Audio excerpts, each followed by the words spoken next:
soki bato baotambola bien te il faut toloba parce que o lelo tokomomona na orchestre ya Fally ekomi kodéranger parce que là on parle là de quelqu'un qui a partagé des tons.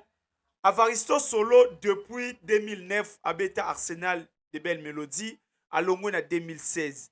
De 2009 à 2016, on peut dire 6 ans ou 7 ans où il a passé dans l'orchestre ya Fally. Dans l'orchestre ya Fally lelo, ils en a battu basali ba 20 ans, ils en a battu au basali ba 15 ans, ils en a battu basali ba 8 ans, ils en a battu basali ba 10 ans. Oyo ba partager na Avaristo vestiaire, ba partager na bango studio, ba partager na bango ba temps ebele. Donc na matanga ya Avaristo Solo, tokokaki komona juste ambassi na équaliser te. Quel que soit ce que Avaristo Solo a sali et pas Fally. Quel que soit oyo Avaristo Solo a semaki na mitema na bino na yebite. Mais le temps où ndeko na bino azali lisusu te. Na nyonso oyo elekaki na vie artistique na bino entre bino na Avaristo. Je pense que mabe kaka te nde bandaki korenye. Bolamu ezalaki. Avaristo Solo tomona pe ba video ebele azo partager ba bon moment na ba ambassi na ba identité na ba bolo yang na ba musicien bele. Lelo tokoki ko comprendre batu loko ba Emani a partager tant na Avaristo te Emani a continué na 2018 batu loko ba Frank Kapaya a partagé ba tant na Avaristo Solo te. Mais batu loko la ba Arnaud Madroma, batu loko la ba Feli Tyson, batu loko la ba comment il s'appelle encore, Rigen, batu loko la ba Ping Pong, batu loko la ba Maiko, batu loko la Dea Nabiso, Gino Liak, batu loko la ba Atele, basa batu oyo. Automatiquement ata Fally azate, il fallait tout le monde à présence nabino. Il fallait tout le monde à présence ya groupe ya Fally. Na matanga ya Avaristo. Boye ko déposer fleur. Lelo to moni ambassine équaliser bazo mema cercueil na batu ya pompe funèbre wana. Mais place wana normalement ezalaki place oyo ba collègue ya Avaristo Solo nde il fallait bazala wana. To mona Feli Tyson liboso, tozomona Dea Gino Liaki, tomoni ambassi, tomoni équaliser, tomoni Babi Tango Fort, tomoni Dubaï. Bozo mema cercueil ya Avaristo Solo. Si Avaristo Solo a salagi Fally mabe, mais je pense pas que bino nyonso mabe wana o Avaristo a salagi Fally ezalaki ya bino. Certes, vous travaillez chez Fally Ipupa. Certes, vous êtes sous ordre ya Fally. Mais là, on parle d'un frère o atiki bino. Mutu oyo bokomona nanga lisusu te. Oyo Avaristo Solo abeti boyo kaka yango. Na ba répétition bozo betango. Na ba concert boko betaka yango ti groupe est victime ko kufaka. Avaristo Solo. Je pense que c'est l'une des parties oyo chaque concert ya Fally ezanga raté. Libre parcours. Avaristo Tanso Bobeta Arsenal de belles On travaille toujours ensemble. D'accord.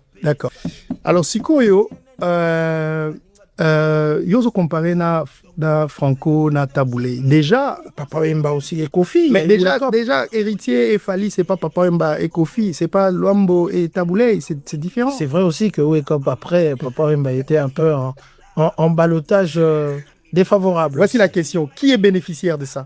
Qui est bénéficiaire de ça? Et vous nous répondez. C'est moi qui pose la question. Enfin, je vous pose pas la question, mais Aux gens qui nous oui, regardent. que les gens se posent cette question et ils trouveront la réponse.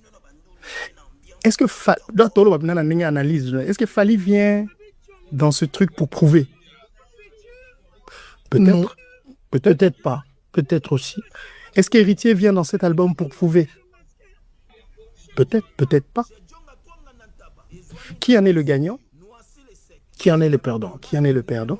Mais des fois, il peut y avoir un win-win. Oui, oui, c'est possible. Mais c'est rare. C'est une possibilité, mais c'est rare. sikoyo oyo nde yebaka eloko kem soki kaka moko na kati na bango musicalement parce que fona na aolimo. Bon, premièrement, Marius Munga ponanga akomi na guana o ezalaka ke soki oleki na émission il faut ba émission mususu ebotama ndenge fali alobaka il nourrit l'internet soki aleki na émission ba émission net ebimaka le gula namoni vena biso Marius Munga pe akomi kozwa ba guana donc soki aleki na émission il faut asala eloko moko au-delà ya o bato babandaki s'attendre pour elobisa bato. Je trouve que c'est peut-être ça nde lobisi vena biso Marius Munga oyo azolo artiste mais ndenge nini mutu akoyemba na fali asila parce que mutu loko agezi mawete po azwa ascension na carrière musicale na ye bayembaki nzembo na fali tomona lelo nzembo wana ba trophée zwa tomona lelo niveau ya carrière ya Gezi Mawete ndenge koma alors que fali na héritier par rapport ya eloko bazo préparer ba fan balakisi besoin na bango ba fan balakisi attente na bango ba fan balakisi goût o ba nango vis-à-vis eloko wana les photos seulement epesi de millions de vies. Des photos seulement epesi batu posa ya kozela eloko moko boy. Siko goût les deux artistes ba nango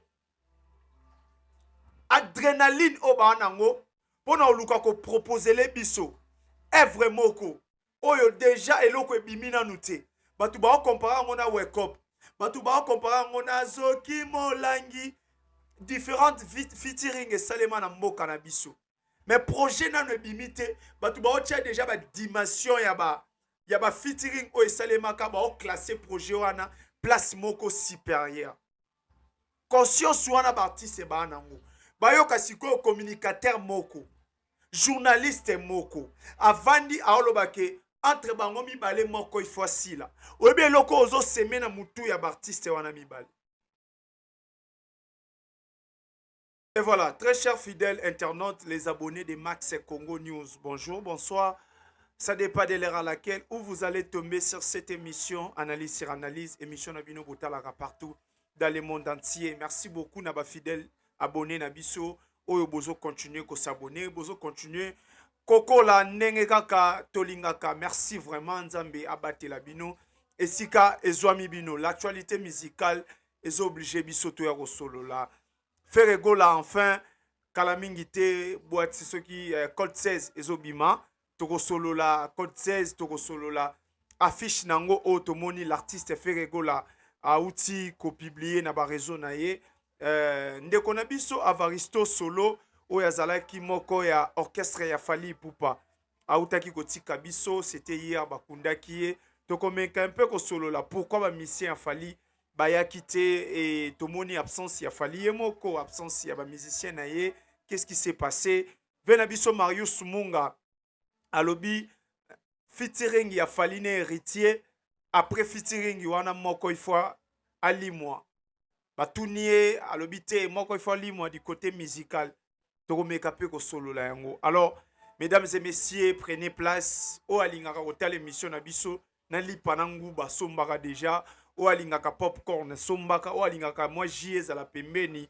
tiaka yango déjà o alingaka donc nalingi mutu na mutu à se sentir à l'aise parce que tozo décoller na Max Ngonda. Voilà la famille lobby tolela ki ndeko na biso Avaristo solo oyo tomonaki présence ya ba ancien ya quartier ya F victime tomonaki ambassy bourgeois na équaliser l'absence totale ya groupe ya Fali Ipupa.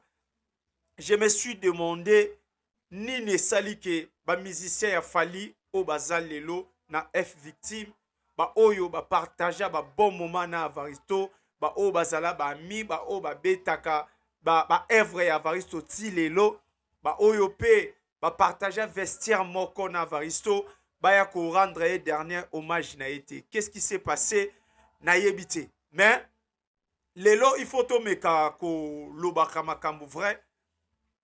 Soki mabe ezali faut to dénoncer. Soki bato ba otambola bien te il faut to loba. Parce que oh lelo to komo mona na orchestre ya Fally et comme il faut déranger. Parce que là on parle là de quelqu'un qui a partagé des tons. Avaristo Solo depuis 2009 à Beta Arsenal de belles mélodies à Longwen à 2016.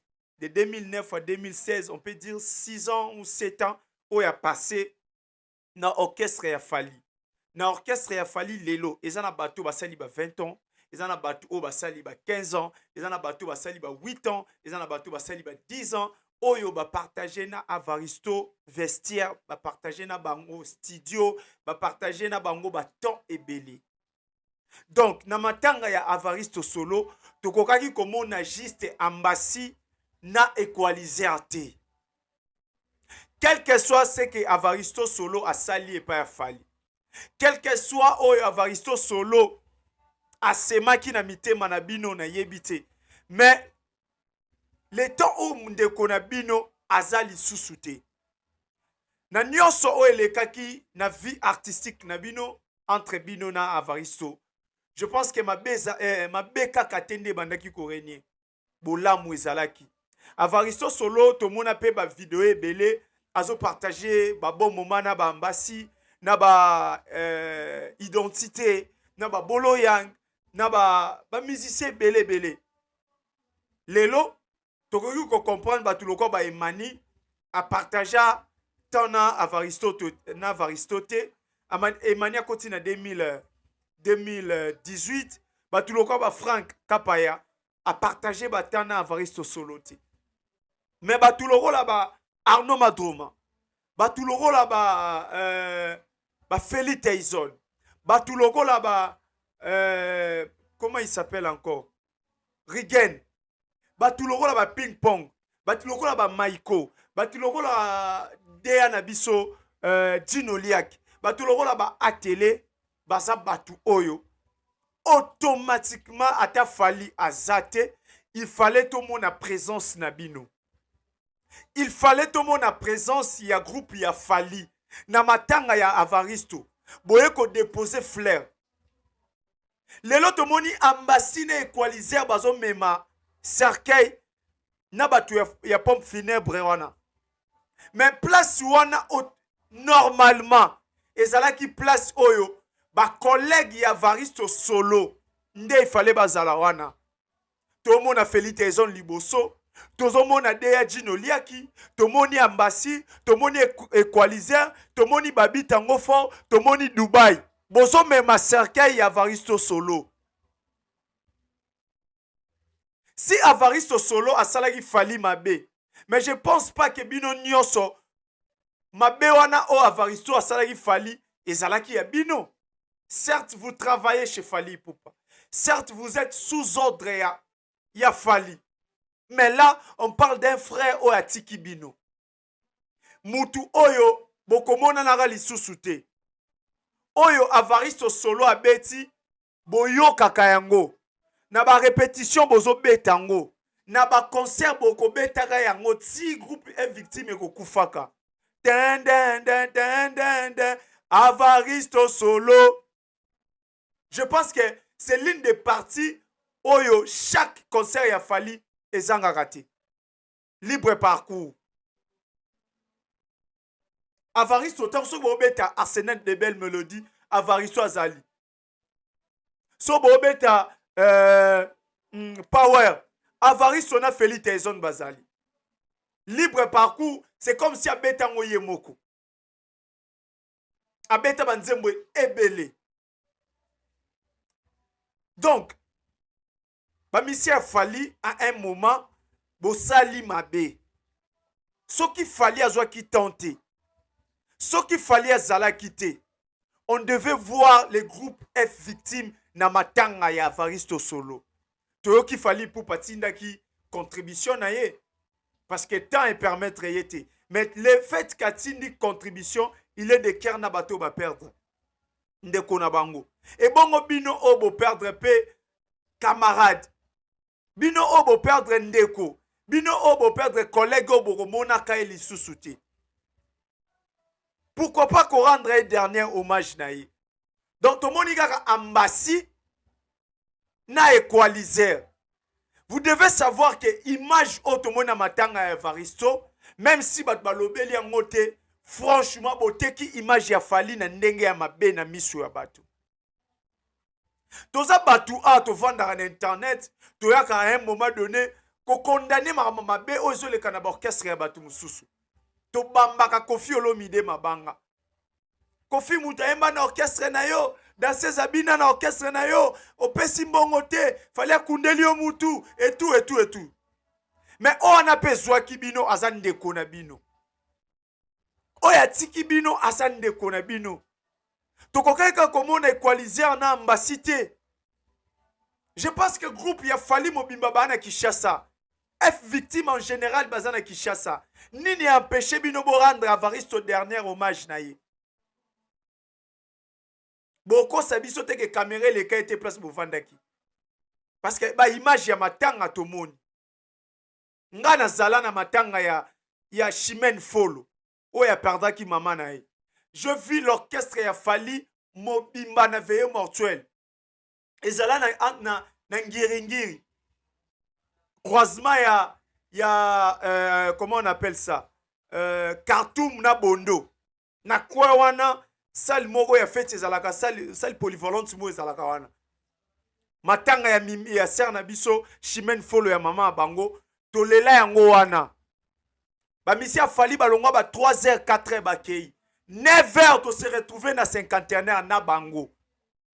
Ce que vous avez fait na ndeko na biso Chimène Folo. Parce que Chimène fait partie na F victime. Evaristo solo, même si de loin azalaki na F victime te, azana ba prince oyo atiki na F victime.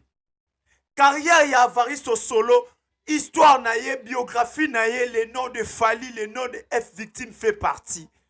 Vu que comment on dit, vous faites partie de F victime, vous êtes liés na Evaristo solo. Mais pourquoi pas qu'on rendre un dernier hommage?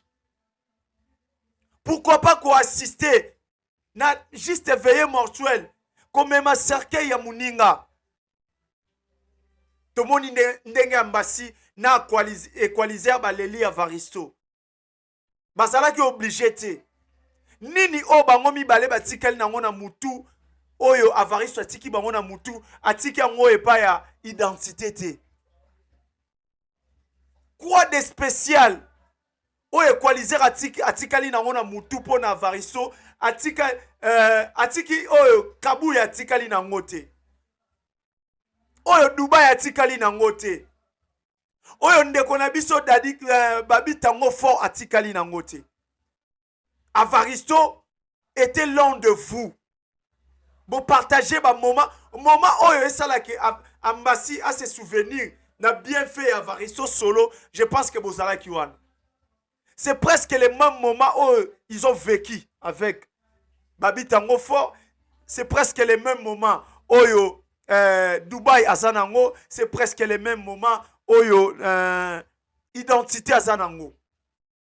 Comment les lo bandeko baza ici na victime te bati kali nango na mutu et mais sali ke baya kolela ndeko na bango et bino bato bozana victime bobo sani nyonso o Evaristo sala na orchestre na en dehors ya orchestre pour na ba vie ya moko na moko.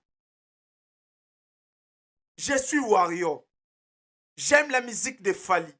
Mais là je vous dis clairement, je suis déçu na comportement ya F victime en général. Donc ça li passe na mutema. Les gens s'attendaient tout le monde à bino. Botika fleur ya F victime. Mimi Chike va kufa ki tout le monde a bino. Donc on peut dire que Mimi Chike va être plus spécial que Nani Evaristo solo. Na misu na bino Mimi Chike va zalaki spécial que Evaristo. Ou bien bo salango par ironie. Ou bien ça mutema mabe. Bamisi a fallu, franchement, je suis tellement déçu dans le comportement. Voilà, la famille, tout compte à la troisième sujet, au Ezali, deuxième sujet, pardon, au Ezali, Maloba Yande Konabiso, doyen, des doyens, Nabengaraye, Marius Munga, naturellement, beau, au ya pesa qui ba propos naye par rapport ya mamu oyo, ekole kato ezoleka, entre Fali Poupa et Richie Watanabe. Pour na Nabiso Marius Munga, na fit, après featuring wana, moko il faut ali moi. Moko il faut atikala. Bon. Bah mais quand on a fait la mission Marius Munga par rapport ya soki moko il faut ali moi eza moko au kufa côté liwalo molagi liwalo bi muto kufa te il parle là musicalement moko il faut atika moko. Alors mutuna mutu a percevoir ngona ndenge na ye, mutuna mutu a analyser na ndenge na ye. Alors je suis ici pour essayer de donner aussi ce que moi j'ai capté, ce que j'ai retenu dans le message il y a Venabiso Marius Munga. Premièrement, Marius Munga, pour nanga, a commis na gouana o ezalakake, soki oleki na émission, il faut ba émission mususu botama. Nenge fali alobaka, il nourrit l'internet, soki aleki na émission, ba émission net e bimaka. Le goula namoni Venabiso Marius Munga pe a komi ko zoba gouana. Donc soka leki na émission, il faut asala eloko moko au-delà ya obat babande ko s'attendre pour elobisa bato. Souci na ye komi ya mwana. Objectif na ye numéro 1 avant au-delà ya communication o ya osala. Eza après émission na ye be émissionné salima. Tout le monde a déjà une émission à salaka par rapport à troisième dimension. Tout la troisième dimension ndenge lobisaka et pesa egouana et puis Venabiso à s'accrocher nango a commis alimenter a commis na posa que soki azoleka il faut pe alobela yango alobela du genre moko et lobisa batu. Donc moi je trouve que c'est peut-être ça nde lobisi Venabiso Marius Munga oyo azoloba.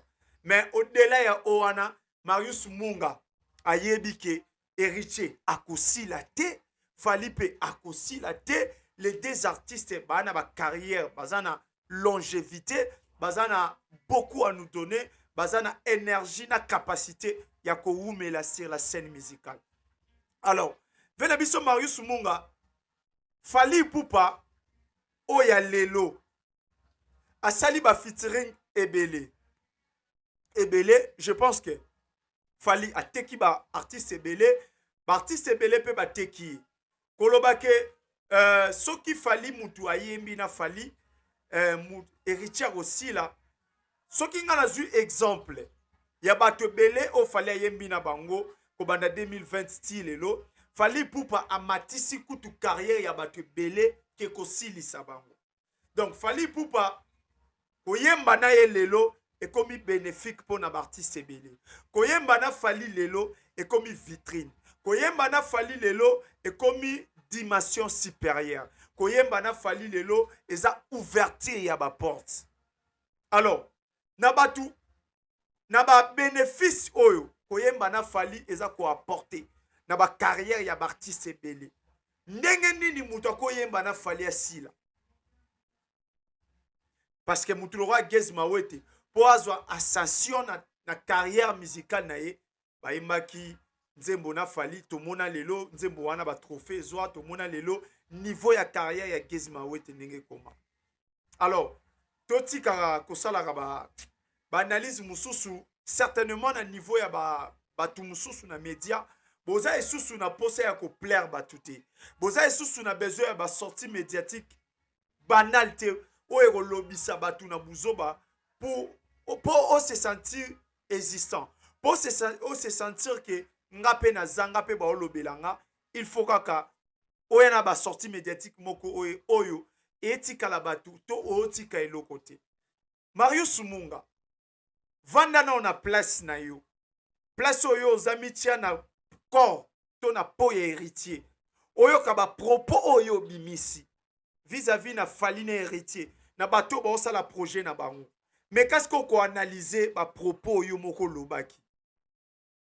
est-ce que ça va propos moko bénéfique pour les deux artistes? Alors que Fally n'est héritier par rapport à eloko bazo préparé, ba fan balakisi besoin na bango. Ba fan balakisi attente na bango. Ba fan balakisi goût o ba nango vis-à-vis eloko wana. Les photos seulement épaisis de millions de vies. Des photos seulement épaisis batu posa ya kozela eloko moko boy. Siko goût les deux artistes ba nango adrénaline o ba nango pona oluka ko proposer les biso œuvre moko oyo déjà eloko ebimi nanu te batu ba comparer ngo na wake up batu ba comparer ngo na Zoki Molangi différentes featuring esalema na mboka na biso mais projet nanu ebimi te batu ba otia déjà ba dimension ya ba featuring o esalema ka ba o classer projet wana place moko supérieure conscience wana ba artiste ba nango bayoka sikoyo communicateur moko journaliste moko avandi aolobake entre bango mibale moko ifo asila oyebi eloko ozo seme na mutu ya baartiste wana mibale au-delà ya kozala camarade ya Fally camarade ya héritier eloko nini oyo ozo seme na mutu ya les deux artistes o bana bezo ba proposer les biso œuvre moko ya bien. Moi personnellement je commence à remarquer que na média na biso to na communication na biso batu balingi te to zwa le roi batu musu le roi ba modèle batu balingi te ke batu musu pe bazala le roi ba référence ce qui a remarqué que aza quelque part à part a sala de tout ayaka na place ya buzoba a sala nyonso ba sangisa ye na ba n'importe quoi po ayoka bien. Vena biso Marius Munga ozalaki na besoin ya ba dire wana te même de toi soki balobi o se justifier o pesa biso par chaque mot les raisons valables oyo osalaki moko ali mwana milieu musical mususu atikala wana ngote ve Marius oza na ngote mais par bêtise par sentiment au lobby oh il fallait loba vieux bosali trop natango kala to banda ko banga bino parce que vous recevez les artistes bon on est qu'on se limiter beaucoup plus na ko poser ma question mais quand les années passent mikolezo poussana beaucoup mi pe ko sala ba analyse. Comment comprendre que comment pena mutuloro vient na biso Marius Munga na niveau tozwela kaye na niveau ya intelligence na niveau ya ba diplôme aro sa analyse ti achité awa comment comprendre que quelque part ba défaillant tezali ba insuffisant césar même nga on a apprenti na domaine o tozoya na ko sala analyse te ya olobake bango mibale moko il faut kufa moko il faut tika musique moko il faut limwa te même spirituellement oyebi dimension ya Fally te oyebi dimension ya héritier te oyebi te de quoi héritier capable oyebi te de quoi Fally Ipupa est capable faire ce genre d'analyse et ça kozwa risque moko oyo yo moko okoka kobima te. Et ça pour Marina niveau la biso c'est Marc Tabou Ali Missio. Franchement, so ba yambio lisusu na émission mususu, il faut décrire biso mot par mot. Comment moko okufa, comment moko otikala. Et ça la clair. Moi personnellement, je suis choqué. Analyse à l'élo néo salara analyse parce que naza tellement choqué na ba propos, naza tellement choqué na ba comportement ya ba tuebele. On est obligé à relaxer mes contentement na biso. Marius Munga. Ba bersa bo moi na biso, ba chaque samedi, ba chaque dimanche, ba chaque vendredi, to rata ba émission té. Na ba TKM, na ba RTG, na ba Mirador, na ba Raga, na ba Tropicana. émission canal qui CCTV mais viango lelo tout bakoma na bango oloba oka munanda otala yeyo oka mutu na banda ko apprécier oka muna banda ko lula. Ça fait quelques fois mal, mais on n'a pas le choix, donc voilà, de vivre bon. Mesdames et messieurs, notre dernier sujet, Ezali, l'artiste Ferregola a dévoilé affiche naye oyoya Nzembo album naye oyo azako bimisa kala mingi te babengi yango na kombo ya comment on appelle ça, code 16. Toyebi Ferregola alobaki déjà code 16 c'est depuis avril album esilaki il fallait bima na avril.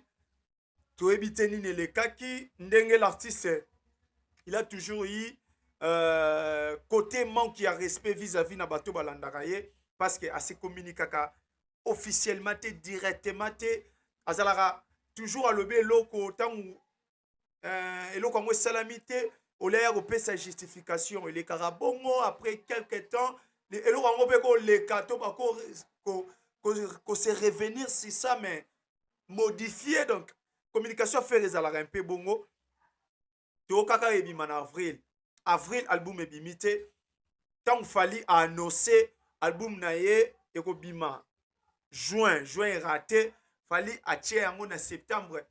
Beaucoup de personnes babandaki déjà kozela bayebaki ke Ferregola liro tookende akomema album na ye na septembre ndenge pe c'est comme si maman Monique na maman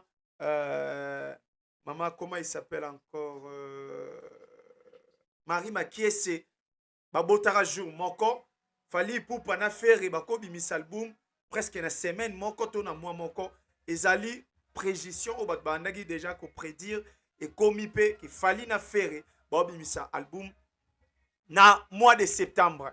Alors tant na moni affiche album wana franchement je vous dis l'affiche est tellement bien design est tellement kitoko par rapport ya ndenge écrit ces opérations na si mais dans le roi laboratoire moko artiste c'est comme le roi za robot le roi za inhumain genre moi bongo code désolé kanasima très beau. L'artiste donne le message par rapport à album code 16. Donc on sait pas si c'est la code ou les autres kanga ou les autres déverrouillés, je sais pas, mais artiste a ABC sur sa code 16. Alors ce que nous devons retenir est que code 16 c'est l'album du groupe ya Ferregola. Jet Set jour pour jour c'est déjà 19 ans, bientôt 20 ans de carrière, 20 ans d'existence. Enfin, après 19 ans et quelques mois, Ferregola se décide de faire ça. Ba musicien naye, groupe naye mobimba album. Donc, ba musicien mususu ba tchétché banzembo, yepe ache banzembo, pour ba tuba découvrir aussi ba talent ya artiste naye. To mesana koyoka bango kaka na ba vocaux, ba solo vocaux. To mesana koyoka bango na ba intervention ou muke ya banzembo. Mais cette fois-ci l'artiste Ferregola lobité boya pe na banzembo boteka banzembo bozwa bambonga mabanga boyemba batu etika la batu na mutu na génération ya lelo nous avons 4 groupes OEPC déjà batu artiste na bango banzembo tozana libre parcours tozana na Fabrigas oya bandaki yango liboso na album Kirsis ebima na 2016-17 comme ça. L'album Kirsis ebimi après wana fali pupa ayeko pesa ba musicien na ye aussi album na kombo ya libre parcours toyeko mona lisusu Fabrigas ayeko pesa ba musicien na ye album University toyeko yoka lisusu ke Héritier Watanabe pe azopesa ba musicien na ye les évangiles. Enfin Ferregola code 16. Mais ngai eloko ya tire ngai na album wana na affiche wana comment un album ya groupe lelo un album du groupe et ça là que l'artiste aza ye moko na affiche eza eloko déranger nga koleka biloko nyonso. Faire gola il faut longwa na mutema mabe. Faire gola il faut longwa na antiquité. Faire gola il faut longwa na époque coloniale. Lelo toza na époque oyo Baptiste balongwe na dimension ya ba vie na biso. Même na époque ya ba Kofi. Toyebi ke tango ezalaka album du groupe basalaka en sorte que ba musicien bazala. Bokanga photo moko en groupe. Bokanga photo moko ensemble. Quand même bato pe bache banzembo na bango, bamimona na affiche, bamitekama encore plus. Parce que image ya artiste moko ekosala ke fanatiko alingaka ye wana au ka isusu posa ya kosomba album. Photo ya artiste moko ekosala pe ke ebakisela yo consommateur moko. Tu as fait au moins 8 à 9 albums aux Alaraka yo moko na photo. Pourquoi pas ozo sala pena bandeko na yo? Pourquoi pas ozo sala pena groupe na yo? O mettre bango en avant. Il faut kako kanga yo moko. Ah! Ferré, ba concert à ba fiche aux Alaraka yo moko. Ba concert à ba single ba fiche à ba single aux Alaraka yo moko. Ba affiche ya ba concert aux Alaraka yo moko.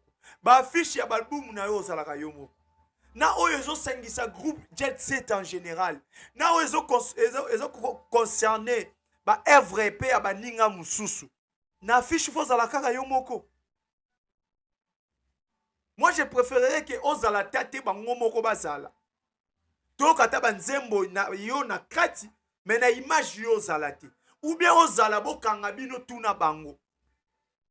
Pourquoi kaka image na yo moko? Pourquoi kaka elongi na yo moko? À un moment donné, il faut se faire panouir baninga. Kotika baninga ba s'exprimer.